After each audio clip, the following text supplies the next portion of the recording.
I want to bring up like a quote. So this is obviously, I've seen you share like quite a bit of Conor McGregor stuff on your Instagram page at the Wellness Mecca, and he's probably like a character within our sort of our generation, someone who has like insane self-belief and confidence in what they've gone out to achieve, and that's definitely like awe-inspiring in many ways. And he has a quote like from way back where he says, "At the end of the day, you have to feel some way. So why not feel unbeatable? Why not feel untouchable? Why not feel like the best to ever do it?"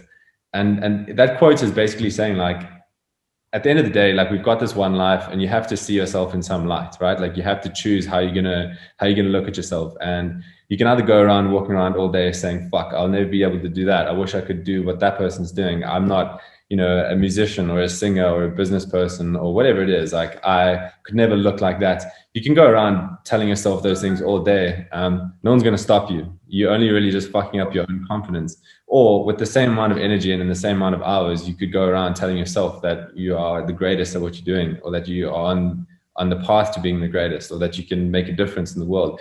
It's like you have the same amount of hours in the day, and it's the way you talk to yourself. You have both options, so why not feel the one? And that's a really powerful quote that I enjoy.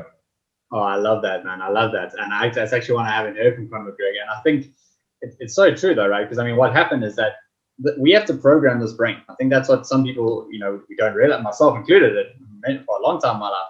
We have to feed ourselves the right beliefs and the right attitudes, the right thoughts, the right emotions. We have to feed ourselves that information in order to grow. And if we don't, it's going to take it from somewhere, right? If we don't do it ourselves, we're going to learn from other people. And most of the time, we're not going to learn from sources that are actually beneficial for us, right? We're going to listen to that teacher, or that one time your parent said something, or that girl that broke up with you that said X, Y, Z.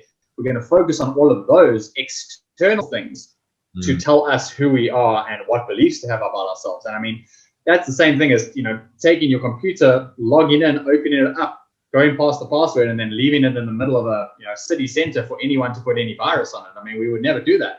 But why do we do that with our brains? We're taking in all these beliefs about who we are and what we're capable of from people who really don't know any better, right? So it has to come from that internal place. And I think this is a big part about controlling your focus and controlling the environment, because again, it's internal as well. We control our internal environment. So if we can cultivate those beliefs within ourselves, from ourselves, then we're in control. Then we're actually going to be able to trigger those emotions that we want to feel. And like he says, you're going to feel some way at the end of the day. You can either consciously make a decision to do it, or you can let the environment do it for you. Same thing with eating food, right? We can either consciously decide that we're going to get that healthy food, we're going to pack that meal, or we can let the environment decide. And I don't know when the last time you went to a petrol station or fast food restaurant, but those automatic things are not always the best choices. And it's the same thing with opinions about ourselves. We have to make a conscious effort, because the environment will give you things that you do not want to program into yourself.